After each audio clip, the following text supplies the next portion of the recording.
Então, sejam bem-vindos aqui a este meu direto, que em princípio ficará disponível aqui na página e também partilharei no grupo do WhatsApp e talvez também no YouTube. Hoje eu venho responder a uma mensagem que me foi enviada há um tempo atrás, que tem a ver com a ansiedade e a mensagem, a pergunta tem a ver com o seguinte. As emoções densas, foi uma senhora que me enviou, as emoções densas que por vezes me envolvem e me limitam, serão talvez uma ferida que ainda não curei em mim. Os ataques de pânico que não raras vezes me levam ao hospital serão o fruto do que não curei? Quando achar bem, publique, por favor, algumas dicas para os ultrapassar. Bom, em relação à primeira parte da pergunta, feridas emocionais. As feridas emocionais é um tema que eu costumo falar muito, escrever. É um assunto que me aparece muito nas sessões que eu vou tendo. E de facto acontece. Acontece muito nós andarmos a carregar feridas emocionais que nunca foram trabalhadas, digamos assim, do ponto de vista psicoterapêutico, nunca houve um acompanhamento emocional, que nunca foi. Por vezes até são situações que nunca foram partilhadas com ninguém. E isto acontece muito, acontece, esta coisa do não trabalhar as feridas acontece muito, acontece bastante. Quase todos nós temos uma ferida com mais ou menos importante, ou um conjunto de feridas emocionais com mais ou menos gravidade. Mas há aqui uma falácia, digamos assim, é uma falácia, eu refiro exatamente assim, é a falácia do tempo. A falácia do tempo, o que é que isto quer dizer? Quer dizer que muitas pessoas com que coisas destas aconteceram quando era a sua infância, quando aconteceram na sua infância, e já são adultas, 20 e tal, 30 e tal, 40 e tal anos, e portanto assumem que, tendo passado tanto tempo, essas situações, esses assuntos já não os afetam tanto. Mas isso não é verdade. Portanto, não é o tempo que passa, mas sim aquilo que se vai fazendo com o tempo. Há pessoas que, na maior parte das vezes, nunca tendo falado disso com ninguém, nunca tendo falado desse episódio. E atenção, e esses episódios não têm que ser episódios muito violentos, não tem que ser, por exemplo, uma violação, não tem que ser um acidente de automóvel. Pronto. Por vezes são situações aparentemente insignificantes aos olhos de um adulto, mas que na altura foram sentidas no corpo, na mente, não é, de uma criança ou de um adolescente. E na altura esse episódio teve um impacto completamente diferente e, portanto, muito maior do que agora, quando nós já passados estes anos todos olhamos e pensamos que não tinha importância. Esquecemos nós que o que ficou registado foi o sentimento e a emoção que se teve na altura. Portanto, atenção, é importante lembrar este aspecto, não é só o tempo que passa que conta, para nós irmos acalmando e fechando estas feridas, mas sim muito aquilo que nós vamos fazendo com o tempo. Até porque, na maior parte dos casos, as pessoas não só não trabalham estas situações, como na verdade fazem algo que ainda vai piorando estas situações, que é, vão tendo comportamentos de evitamento, vão evitando situações que os aproximam daquele tipo de circunstâncias e ao fazer isso, a pessoa vai pondo mais uma camada, mais uma capa em cima daquele problema. No entanto, quando as circunstâncias confrontam essa pessoa e são semelhantes àquilo que aconteceu no passado, portanto, a ferida é tocada. E aqui, então, aparece um possível ataque de pânico, uma ansiedade aparentemente incompreensível, não é? Ou aparentemente inexplicável, mas o que está a acontecer é que a situação em si que acontece agora na vida da pessoa, e a pessoa já tem 30 e tal, 40 anos, está provavelmente a tocar em questões relacionadas com essa ferida antiga, ok? Portanto, e atenção, nós às vezes a nossa mente faz umas associações um bocadinho rebuscadas, portanto, difíceis de entender como é que uma coisa se liga à outra. Como é que, por exemplo, eu agora, aos meus 40 anos, 30 e tal anos, zangando-me com um grupo de amigos que eu tinha e eles deixam de me falar, isso vai tocar numa situação de bullying que eu vivi quando tinha os meus 7 ou 8 anos na escola primária. Pronto. Às vezes é uma coisa aparentemente difícil de acreditar para quem não compreende a mente humana. Mas para quem vai trabalhando com situações destas no dia a dia, percebe-se que há uma ligação e acontece aquilo que alguns autores chamam de ponte emocional, ou seja, faz uma ponte entre o presente e o passado, entre o passado e o presente. E essa ponte é muito interessante observar. Porquê? Porque quando essa ponte se estabelece, muitos dos sentimentos e emoções que vêm, e muitas vezes alimentam a tal ansiedade, aparentemente inexplicável, aparentemente incompreensível, são sentimentos da nossa aflição, da nossa frustração, da nossa tristeza que foi vivenciada nesse episódio da nossa infância. Agora, o que é que acontece? Esses sentimentos vêm sem que nós nos apercebamos deles, ou melhor, sem que nós percebamos porque é que eles vêm e de onde é que eles vêm. E por isso, muitas vezes, as pessoas que têm crises de ansiedade, ataques de pânico, etc., acham que aquilo que está a acontecer no corpo delas é uma coisa estúpida, inexplicável e sem lógica nenhuma. Não é verdade. Há sempre uma explicação por trás. Agora, nós não somos os melhores observadores de nós próprios e, portanto, não conseguimos compreender, estamos envolvidos demais na nossa história naquele momento presente e é muito difícil distanciarmos e percebermos estas pontes.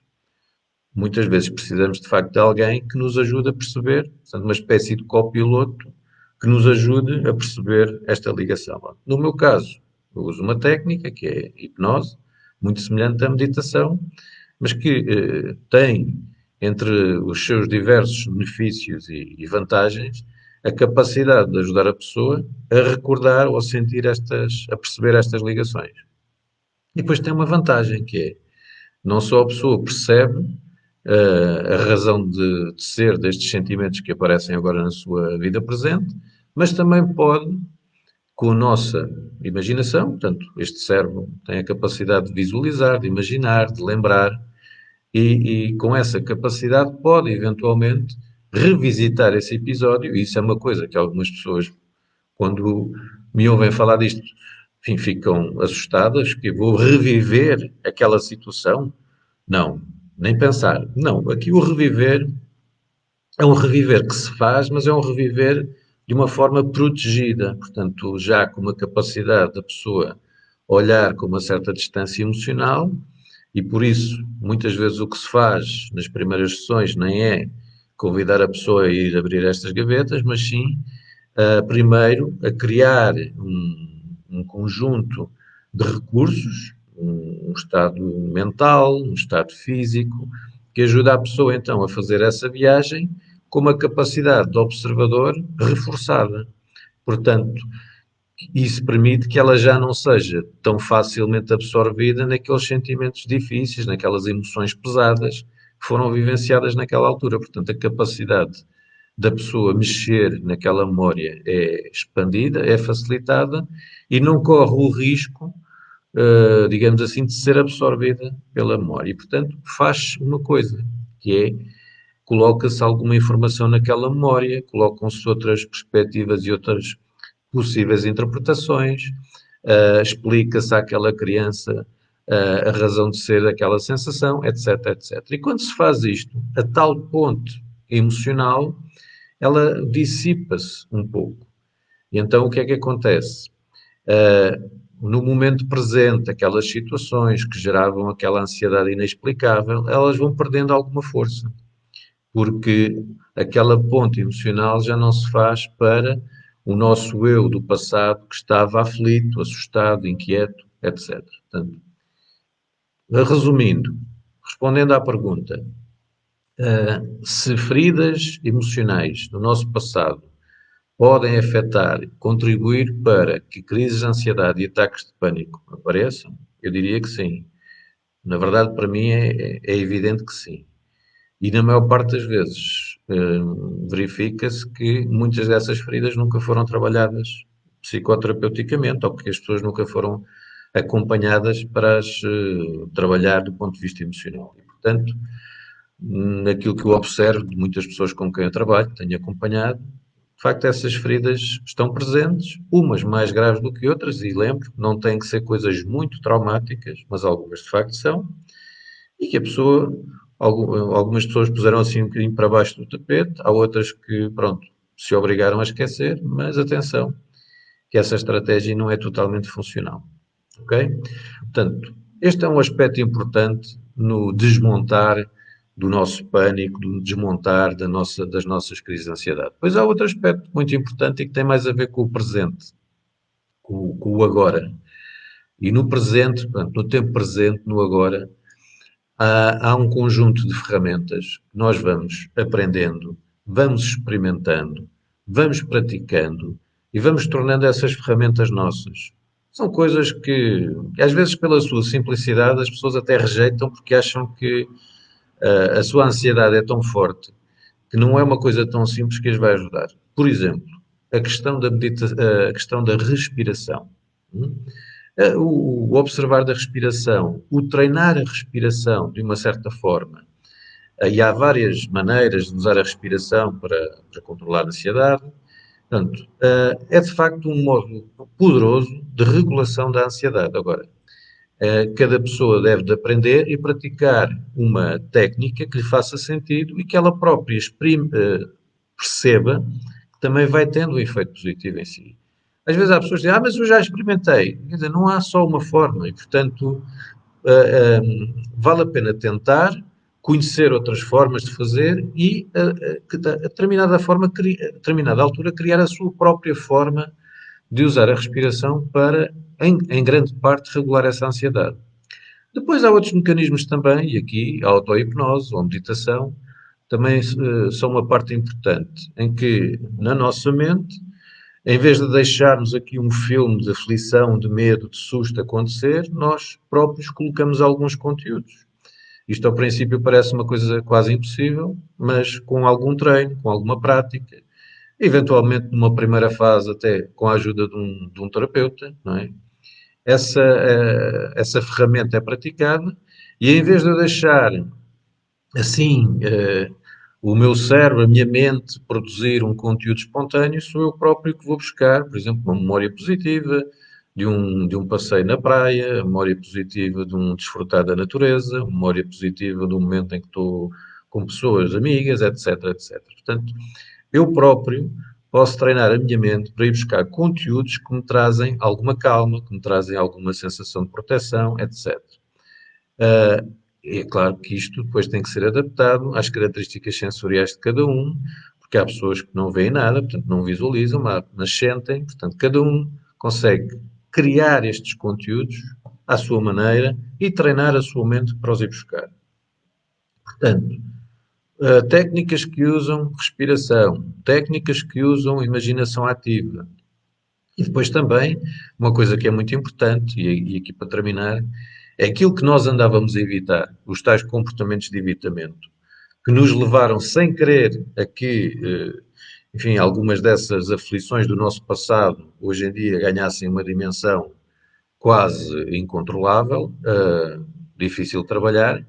Portanto, aí há também uma mudança a fazer. É que a pouco e pouco, aquelas situações que me geravam alguma ansiedade, eu, por exemplo, estar com pessoas, portanto, evitava ir a um centro comercial, por exemplo, não, agora, não é das coisas mais agradáveis de se fazer, mas quer dizer, é importante que eu faça essa ginástica de me expor às situações. E vou fazendo essa exposição, respeitando o meu sentir, não fazendo, digamos, não pressionando e não dando passos maiores do que a perna, mas trabalhando essas minhas aflições do passado, aprendendo algumas técnicas que me ajudam a ir regulando a minha ansiedade. E pouco, a ir-me expondo a algumas situações que eu andava a evitar, é uma forma, digamos assim, de ir descondicionando, de ir dessensibilizando essa ansiedade que estava num nível muito alto e que eu preciso de a colocar a um nível mais baixo para que possa fazer a minha vida normal.